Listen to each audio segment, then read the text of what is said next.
Hello बच्चों, कैसे हैं आप लोग सब। आज हम लोग सॉल्व करने वाले हैं न्यूमेरिकल्स।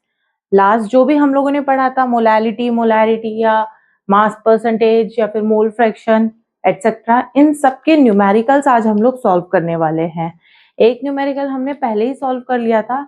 अब हम लोग सबसे पहले तो आपके बुक के ही कुछ एग्जाम्पल सॉल्व करेंगे और उसके बाद हम लोग आप ही के बुक के अंदर कुछ टेक्सचुअल क्वेश्चंस हैं जो कि बीच बीच के अंदर देकर रखते हैं टॉपिक वाइज, वो हम लोग सॉल्व करेंगे। तो 5 क्वेश्चंस तो हम लोग वो सॉल्व करेंगे, 2 हम लोग नॉर्मल एग्जाम्पल सॉल्व करेंगे और उसके अलावा कुछ क्वेश्चंस मैं आप लोगों को बताने वाली हूँ, वो आप लोग सॉल्व करने की कोशिश करिएगा। रिलेटेड कुछ ऐसे क्वेश्चंस जो आप लोग भी सॉल्व करें। तो सबसे पहले हम लोग स्टार्ट करते हैं बुक के एग्जाम्पल्स। अगर हम लोग देखें, पहला जो एग्जाम्पल है वो हम लोगों ने पहले वीडियो में ही सॉल्व कर दिया था, एग्जाम्पल 1.1। सेकंड जो एग्जाम्पल है वो है 1.2 एग्जाम्पल। अभी क्या बोल रहा है, calculate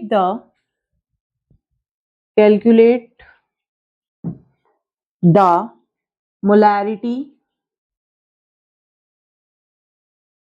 of a solution, calculate the molarity of the solution containing 5 gram of NaOH। NaOH को हम लोग सोडियम हाइड्रोक्साइड बोलते हैं। इन 450 ml सॉल्यूशन। ये क्वेश्चन है।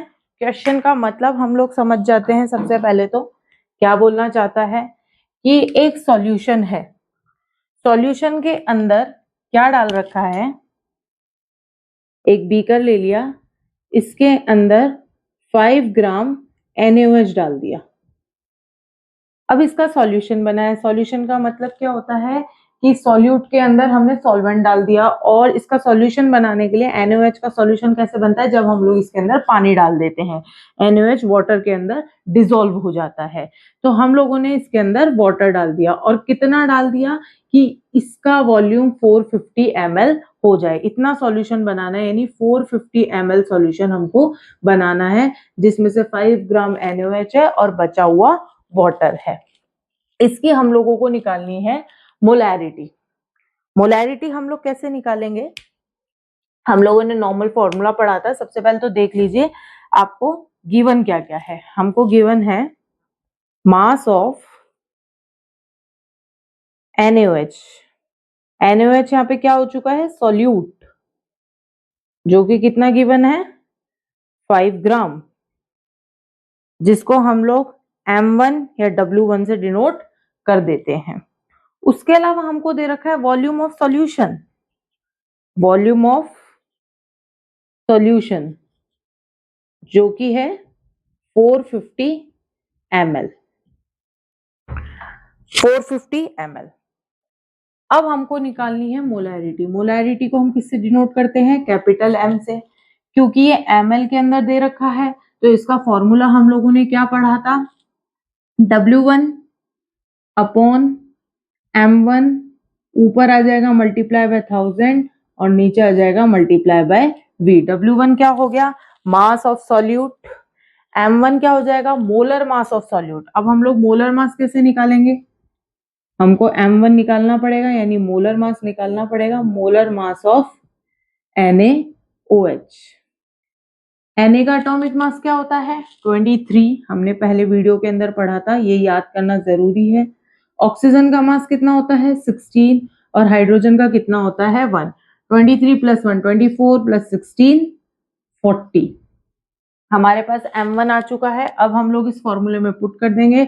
W1 हो गया 5 multiply by 1000 divided by M1 हो गया है 40 और वॉल्यूम कितना दे रखा है, 450। आप लोग इसको सॉल्व करेंगे और जो भी आंसर आएगा उसकी यूनिट क्या हो जाएगी, मोल पर लीटर। ये हमारा निकल चुका है मोलैरिटी।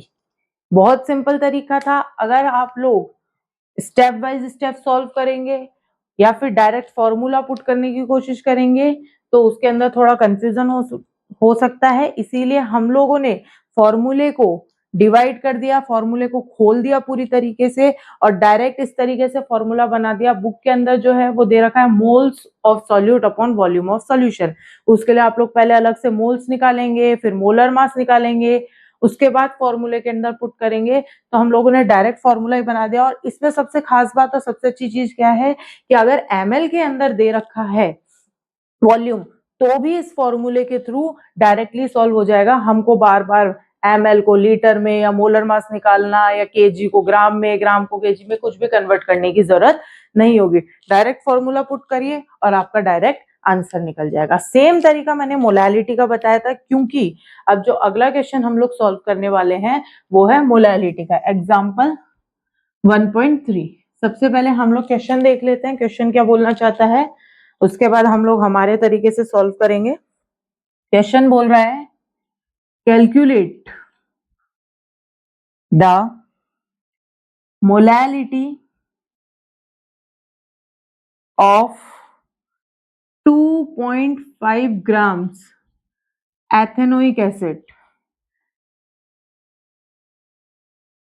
अभी यहाँ पर एक वर्ड यूज हो गया एथेनोइक एसिड। एथेनोइक एसिड का फॉर्मूला क्या होता है? वैसे तो आपको क्वेश्चन में गिवन है CH3COOH, लेकिन इसका एक और नाम होता है एसिटिक एसिड। आप लोगों ने पढ़ा होगा क्लास 10th के अंदर कि एथेनोइक एसिड को ही हम लोग एसिटिक एसिड बोलते हैं। और ओइक आ गया है तो आप समझ जाइएगा ये COOH ग्रुप है। इसकी डिटेल में नॉलेज हम लोग ऑर्गेनिक केमिस्ट्री पढ़ेंगे, तब आपको समझ में आ जाएगा ये ओइक क्या होता है, ऑल क्या होता है। लेकिन इससे पहले 10th क्लास में भी आपने पढ़ा होगा, तो छोटा सा जानकारी तो आपको होगी। और मैं बता देती हूँ, अगर COOH आ गया यानी कि ओइक प्रेजेंट है, और ओइक प्रेजेंट है यानी कि COOH प्रेजेंट होगा ही होगा। ठीक है, हम लोग क्वेश्चन पर फोकस करते हैं। इन 75 grams ऑफ बेंजीन। क्वेश्चन भी बहुत सिंपल है और इसका आंसर भी बहुत सिंपल तरीके से आ जाएगा। हम पहले क्वेश्चन को समझ लेते हैं, क्वेश्चन क्या बोल रहा है। क्वेश्चन बोल रहा है calculate the molality of 2.5 gram ethanoic acid. यानी हमने एक बीकर लिया और इस बीकर के अंदर सॉल्यूट प्रेजेंट है 2.5 ग्राम्स, और वो भी क्या है? एथेनोइक एसिड, यानी कि CH3COOH। दूसरा 75 ग्राम ऑफ बेंजीन, यानी ये सॉल्यूशन नहीं है, ये क्या है? ये सॉल्वेंट है। इसके अंदर सॉल्वेंट प्रेजेंट है 75 ग्राम बेंजीन। बेंजीन का फॉर्मूला होता है C6H6।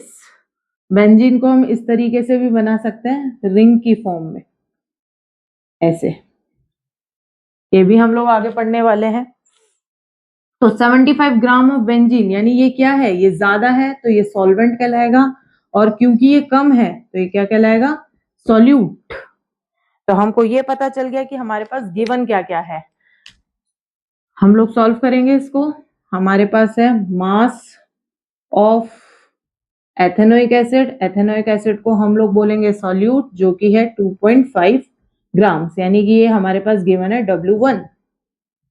दूसरा है मास ऑफ बेंजीन, यानी C6H6, जो कि है 75 ग्राम्स, यानी ये क्या गिवन है हमारे पास? W2। इसके बाद हम लोग मोलैलिटी का फॉर्मूला निकाल लेंगे। मोलैलिटी का फॉर्मूला यानी स्मॉल m। स्मॉल m को हम लोग कैसे, क्या फॉर्मूला निकाला था? W1 multiply by 1000 upon M1 multiply by W2।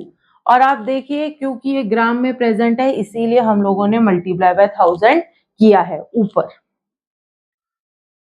अब आप देखिए हमारे पास W1 है, W2 है, लेकिन M1 नहीं है। अब हमको M1 निकालना पड़ेगा। M1 क्या है? M1 होता है मोलर मास, वो भी किसका? सॉल्यूट का। यहाँ पे सॉल्यूट क्या है? एथेनोइक एसिड, यानी CH3COOH। तो हम लोग मोलर मास निकाल लेंगे CH3COOH का। C यानी कार्बन, कार्बन क्या होता है? 12, कार्बन का एटॉमिक मास 12। हाइड्रोजन कितने हमारे पास? 3, हाइड्रोजन का atomic mass 1।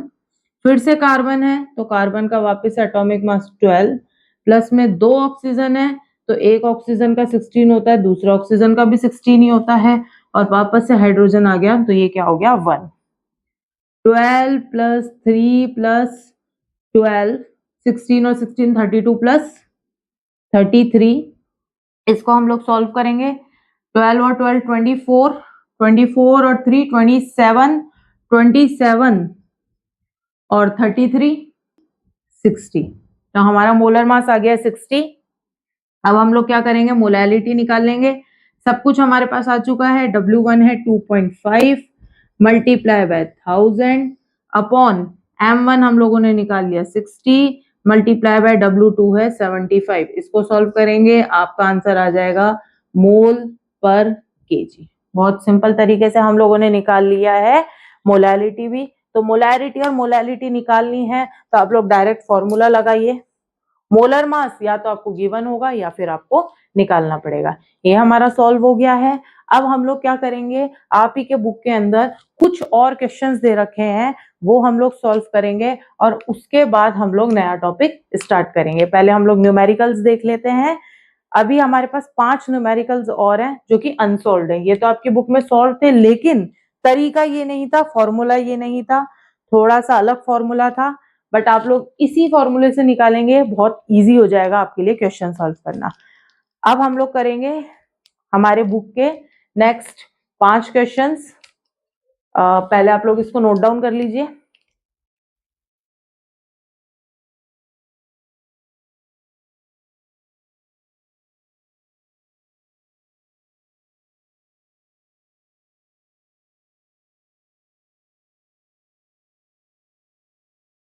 To 2.1 first question, calculate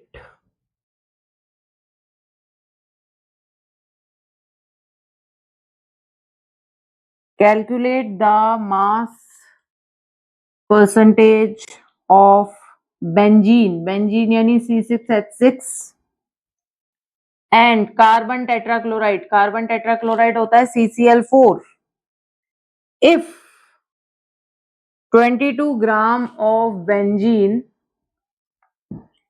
is dissolved in 122 gram of carbon tetrachloride. इसमें सबसे पहली चीज तो आप लोग ये समझ जाइए कि इसमें सॉल्यूट क्या है और सॉल्वेंट क्या है। तो आप देखिए सॉल्यूट क्या है और सॉल्वेंट क्या है। क्योंकि बेंजीन कम है, बेंजीन सिर्फ 22 ग्राम है, तो ये क्या हो जाएगा सॉल्यूट। मास ऑफ सॉल्यूट जो कि है 22 ग्राम, और वो भी किसका है, बेंजीन का C6H6, यानी कि ये हो चुका है हमारा W1। दूसरा है मास ऑफ सॉल्वेंट, कितना दे रखा है हमारे पास 122 ग्राम CCl4 जो कि हो चुका है W2। हम लोग निकाल लेते हैं मास of solution. Mass of solution जो कि दे ही नहीं रखा, कैसे निकालते हैं, सॉल्यूट प्लस सॉल्वेंट। सॉल्यूट क्या है बच्चों W1 और W2 सॉल्वेंट हो चुका है। सॉल्यूट है 22 ग्राम्स प्लस सॉल्वेंट है 122 ग्राम्स, और ये हो चुका है हमारा 144 ग्राम, यानी कि टोटल सॉल्यूशन हम लोगों के पास 144 ग्राम है, जिसमें से 22 ग्राम बेंजीन है और 122 ग्राम हमारे पास कार्बन टेट्रा क्लोराइड है। अब आप ये देखिए कि हम लोगों को दोनों का निकालना है मास परसेंटेज, C6H6 का भी और CCl4 का भी, यानी बेंजीन का भी और कार्बन टेट्राक्लोराइड का भी।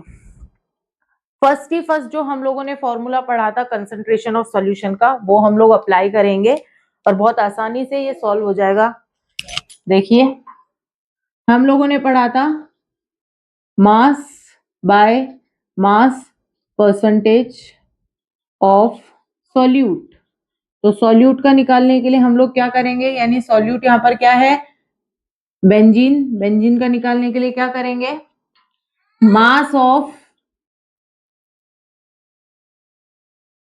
Solute upon mass of solution multiply by 100। Mass of solute क्या है?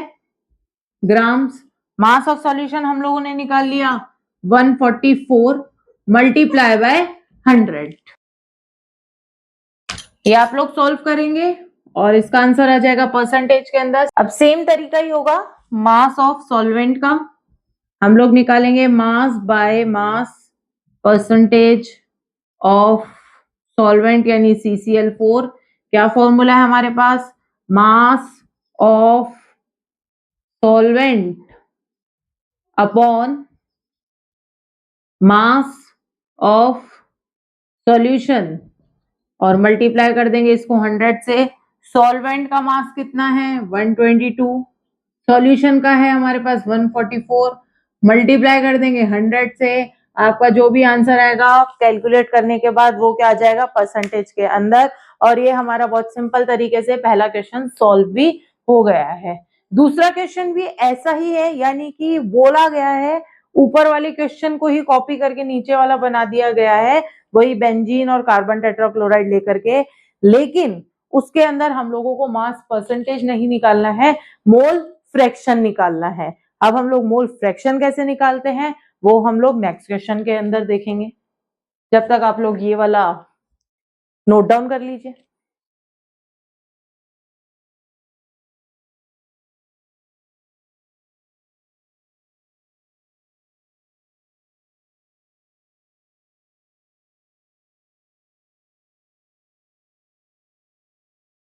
नेक्स्ट सेकंड क्वेश्चन है अपना, कैलकुलेट